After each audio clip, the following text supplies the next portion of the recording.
Bismillahirrahmanirrahim. Elhamdülillahi Rabbil alemin. Ve sallallahu ala Muhammedin ve alihi tahirin. Euzu billahi mineşşeytanirracim. Sümme raddu ilallah mevlahumul hak. Ayə 62 Ən'am surəsində.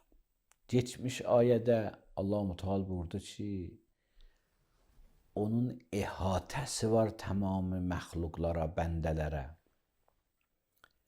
Hətta insan, mələklər, insanla mələklərin əlaqəsi hamısı onun ihatəsi altındadır.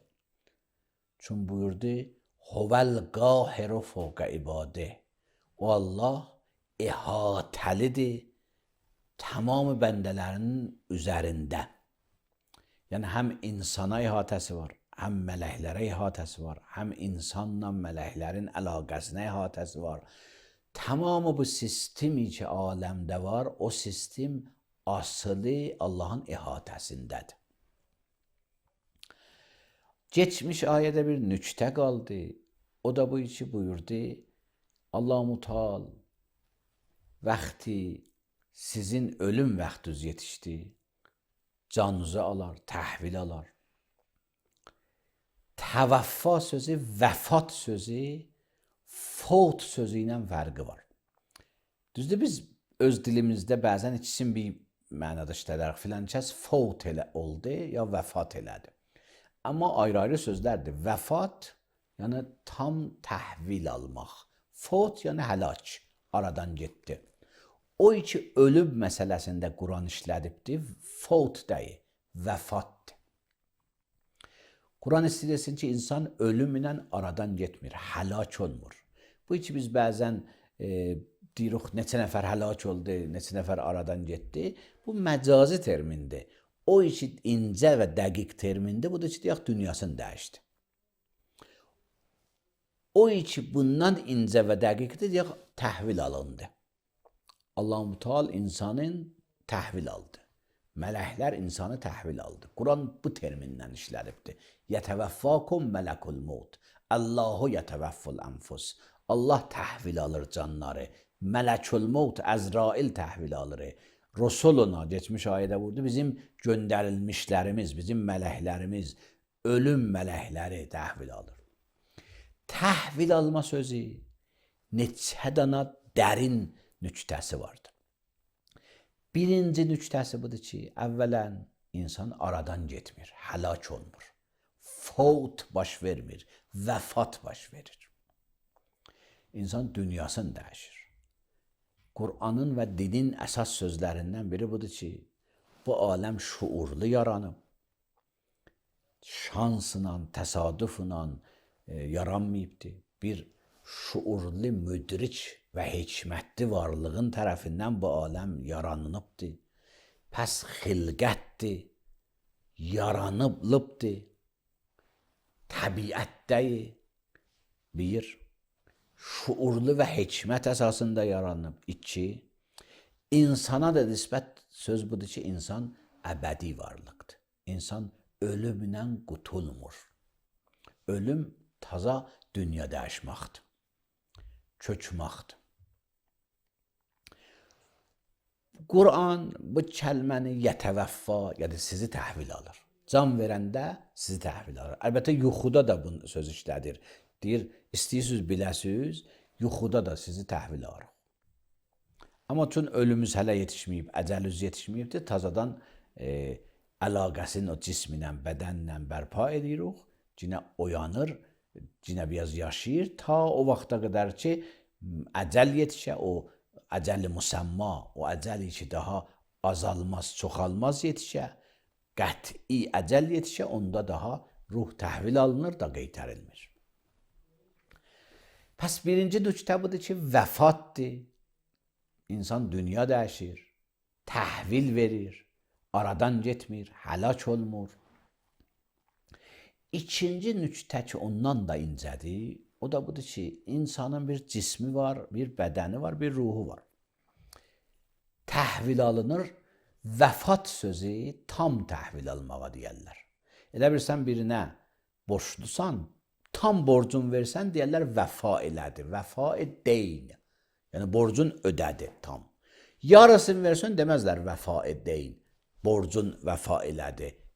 Deyərlər bir hissəsinin borcun verdi. Vəfa sözü tam təhvildə deyərlər. Bizim deyir Quran buyurur, sizi tam təhvil alır Allah. Və o bədən nədir? Qəbrə qoyulur. O ki təhvil alınmır, o qəbrə qoyulur. Bu göstərir ki, bədən insanın əsl şəxsiyyətində rolu yoxdur. Bədən insanın paltarıdır. Bu dünyada bir model paltarı var, bərzəxdə də bərzəxə uyğun bədən olacaqdır, bərzəxi bədən olacaqdır. Necə yuxuda insanın bir ayrı bədən forması var, yuxuda insan şəkli var. Özü yuxuda yuxu görəndə bir şəklə görür, amma o maddi bədəni, cismi bədəni yatıbdır, yerdədir. Amma görürsən o bədənlə ki, bərzəxi bədəndir, yuxuya aid bədəndir, ondan dolanır, ondan çoxlu yerlərə gedir. Yuxudan durandan sonra deyir, mən filan yerdəyim, amma bir şəklidən, bir bədənlə. Bərzəxi bədən də var. Bunlar paltardır. İnsanın tam həqiqəti ruhudur. Tam həqiqəti odur ki, təhvil alınır. Ona görə insan ruhi günah edir. O cism, o bədən vasitədir, libasdır, paltardır. Dərd çəkəndə də ruh dərd çəkəcəkdir. Düzdür, cismani mad var, yəni insan bədəni ilə məşhur olacaq. Amma bədən ki insandadır, ruhu yenə dərdi çəkir. Dərdi çəkən, ləzzət alan ruhdur. Ruh içinə o ləzzət alar. Bir ruhi ləzzət alar, bir maddi ləzzət alar. Maddə vasitəsilə, bədən vasitəsilə də ləzzət də ala bilər, əzab da ala bilər və eləyə bilər bədən vasitəsi olmadan da əzab və ləzzət az. Ona görə insanın tam həqiqəti insanın ruhudur. Odur ki, Quran buyurur, ləqəd kərrəmna bəni Adəm. Biz insan oğladına kəramət paltarı girdirmişik. Niyə? Çünki əslində bir insan ruhu vermişik ki, eləyə bilər xəlifətullah olsun. Bu bədən ki, xəlifətullah olmaz. Bu ruh inkişaf edər o qədər ki, Əmirül-Möminin buyurur, malillah əkbər ayətə menni. Allah-u Teala'nın məndən böyük nişanəsi yoxdur. Çünki xəlifətullah ki, Peyğəmbər də xəlifətullahdır, Əmirül-Mömin də xəlifətullah. Xəlifətullahdan böyük nişanə yoxdur. Da ən axırıncı nişanə xəlifətullahdır. Pəs keçmiş ayədə deyir, sizi təhvil alırıq və tam təhvil alırıq. Ona görə insan bilməlidir ki, sağlam ruh təhvil versin, pak ruh təhvil versin, zay və günahkar ruh təhvil verməsin. Sizi biz təhvil alırıq. Sümmə roddu iləllah.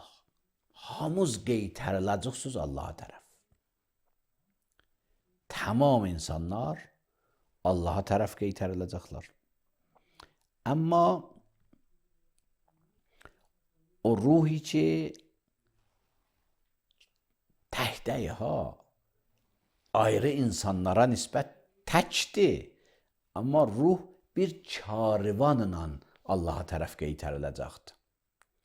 Əməllər, əqidələr, əxlaqi davranışlar, bunlar hamısı insanın ruhunda ambar olub, onunla qeytəriləcəkdir. Quranın bir incə sözləri vardı. İsra surəsində buyurur ki, biz hər nə insan görürük, insanın üzərində saxlamışıq. Kullə insanın əlzəmnahu tairəhu fi unuqih. Hər insanın əməlini öz üzərində boynuna qoymuşuq. Öz boynundadır. Öz boynundadır kinayə, yəni özündədir. İnsan ambardır əməllərinə nisbət. Amma dünyada bükülü əməldir. Axirətdə açılacaqdır. Qiyamət günü olacaq kitabən mənşura, açılmış bir xalça kimi. Bunu sonra onlar qaytarılacaqlar Allaha tərəf. Mevlahum, Allah ki onların Mevlasıdır. Özü də haqqdır. Onların Mevlasıdır, yəni kəmal inayəti var Allahın onlara. Bu ki Allah-u Teala bizə din göndərir. Bu bir növ inayətdir. Bu ki Allah-u Teala o əməllər ki geçmiş ayədə buyurdu, mələklər yazır. Buyurur ki, insan niyyət eləsə, savab əməl eləsin, yazarlar. Vələ o müvəffəq olmasa əməli görsün. İstəyirdi məscidə getsin, cəmaat namazı qılsın. Ortada bir iş, hadisə gəldi, qayıtdı. Cəmaat namazının savabını yazarlar. Günah niyyəti var idi, günah eləmədi. Günahı yazmazlar. Bunlar kəmal Allahın insana inayətidir, təvəccühüdür, diqqətidir. Ona görə Mevladır. Allahın insanla Mevla rabitəsi vardır, vəlidir. Vəli o varlığa deyərlər ki, ona o qədər yaxındır və onu özündən də çox istəyir və özündən də çox tanıyır. Allah-u Teala bizə din göndərib üçün vəlidir. Bizə hökm verir üçün vəlidir. Özü də haqq vəlidir. Əla ləhul hökm. Bu hökm Allahındır. İki növ hökmü var aləmdə. Bir, varlıq hökmü var. Yaranışda hökmü var. Buna deyirik yaranışın qanunları. Ki, təcrübə elmi birazını kəşf edir, fəlsəfə birazını kəşf edir. Bunlar öhdədardılar aləmdəki qanunları, təcrübə elmi xırdalıqları, maddi aləmdə, məsələn, insanın bədəninin qanunlarını kəşf edir, hüceyrələri kəşf edir qanunlarını. Sahə-sahədə hər sahənin bir qanunları ki vardı, onları kəşf edir. Fizika bir sahəni, kimya bir sahəni. Bədənə aid bir sahə, aləmdə cism və maddi varlıqlara aid bir sahə. Bir qanunlar da var, ruh qanunlarıdır, mələkut qanunlarıdır. Bir sıra qanunlar var, kulli varlığa aiddir. İstər maddi varlıq ola, istər qeyri-maddi varlıq qanunlarıdır bu aləmdə. Bunlar hamısı hər elm öhdədardır, kəşf edir. Amma kəşf edir. Nə yaraldır? İnsan qanun yaratmır, qanun kəşf edir. Məqsədim qanundan, yəni yaranış qanunu. Bu aləmdə elm öhdədardır, kəşf eləsin. Fəlsəfə öhdədardır, kəşf eləsin. Və sair elmlər tapırlar aləmdəki qanunları. Yəni Allahın sistemini tanış olurlar. Necə biz Qur'an izah edirik, Allahın sözünü izah edirik. Deyirik Allah-u Teala belə buyurur, ayələrini izah edirik. Təcrübə alimi də, fəlsəfə alimi də, bunlar da öhdədardılar bu Allahın yaranışını izah edəsinlər. Qur'an izah olunanda Allahın sözü izah olunur. O alimlərin öhdəçiliyi Allahın işini izah eləməkdir ki, Allah belənçi işlər görüb bu sistemdədir aləm. Bədən bu sistemdə idarə olunur. Dəniz, yağış və bu proseslər bu sistemdə idarə olunurlar. Bunlar aləmdə qurulmuş sistemləri kəşf edirlər. Olduq qanunlarını bizə təqdim edirlər. Nəinki özləri qanun yaraldırlar, becərdirlər. Ona görə hökm onundur. Bu aləmdə sistemi o yaradıbdır. Biz sistem tapırıq, sistemi kəşf edirik. Bu hökm adına deyirlər təkvin hökmü, yəni yaranış. Dindarlar, Tövhidi məktəb ikinci hökmə də inanır. O da budur ki, insanın yaşayışının qanunu da onundur. Necə yaranış qanunu onundur, yaşayış qanunu da onundur. Həm yaranış, həm yaşayış. Yaranış qanununu elm öhdədardır tapsın bir hissəsini, fəlsəfə öhdədardır tapsın bir hissəsini və sair elmlər. Yaranış qanunu o cürdür. yaşayış qanunu din alimi öhtədardı tapsın. Və bunu şəriət ilə və insana aid olan proqramla izah edir. Lahul hökm. Hər iki hökmü də onundur. İstər yaranış hökmləri onundur. Çünki o xaliqdir. O yaradıbdır bu sistemi. Və lahul hökm o hadidir. Hadi yəni hidayət edəndir. İnsanı məqsədə çatdırmağa hidayət eləyir, insana din verməklə və insanın qanunlarını, yaşayış qanunlarını icra eləməklə. Hökm hər ikisi də onundur. Bunun mənası bu da ya Allah-u Teala yer üzündə münsif seçməz, yer üzündə hakim seçməz, yer üzündə vəli seçməz. O da yine Allah'ın öhdəçiliğindendir. Allah seçər. Ona görə əgər Peyğəmbər vəlidir, Allah deyib vəlidir. İnnəmə vəliyyikumullah və Rasulullah. Əgər Əmirul Müminin vəlidir, Allah buyurub Əli vəliyyullahdır. Həmin bu ayənin davamında. İnnəmə vəliyyikumullah və Rasulullah vəlləzinə davamı. Bu lahul hökm yəni hökm onundur. Və huvə əsra'ul hasibin. Qiyamət günü də həkəmlik də onundur. Həm bu dünyada yaranış hökmü onundur, həm yaşayış hökmü onundur, həm qiyamətdə məhkəmə hökmü onundur. Və huvə əsra'ul hasibin. Hesab almaqda da o daha sürətlidir. Allaha çətinlik, asanlıq, çox insan, az insan, çox mürəkkəb işlər, sadə işlər fərqi yoxdur. Onun ihatəsi var, o qəyyumdur. Tamam aləm onunla bərpadır. Ona görə əsra'ul hasibin. Hesab almaqda Allah-u Teala daha sürətlidir. Əslən sürət nisbidir. Bizə nisbət buyurur daha sürətlidir. Allah bir an iradə eləsə kun fəyakundur. Çünki kull aləm asılıdır. Allahla əlaqədə kull aləm asılıdır. Hətta Əmirul Müminin buyurur ki, Ənəhu subhanəhu yuhasib cəmiə ibadihi la miqdar halb şat. Bu izah insanların öz ağlılarına uygun izah olunur. Necə bir qoyunu sütün sağarlar, nə qədər o süt sağmaq zamanı çəkər, Allah da insanların hesabını o anda ala bilər, eybələm qədərdə ala bilər. Bəli, mümkündür bir sıra insanlar əməllərinin çoxluğuna görə özləri bir hesab verməlidirlər. Amma Allahın qudrəti o qədərdir ki, elə bir dana qoyundan süt sağısan. Bunlar bu xatirəçi istəyir. Bəzi rivayətlərdə bundan da kələmhil fi miqdarı ləmhil bəsər. İnsan göz qılpımında. Bunlar hamısı kinayədir. Yəni Allah-u Teala insandan hesab almağı zaman yoxudur. O zaman biz insanlardadır. Nəinki Allah-u Teala'da.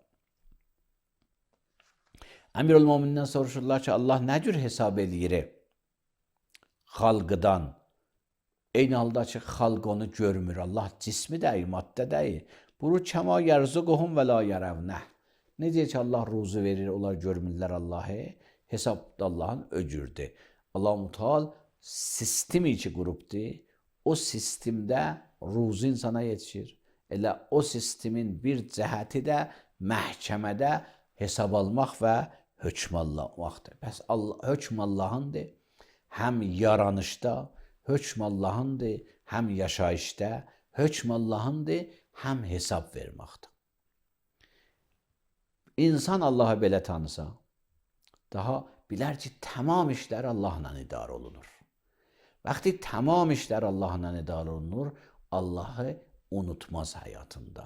Esselamu aleykum və rəhmətullah və bərəkatuhu.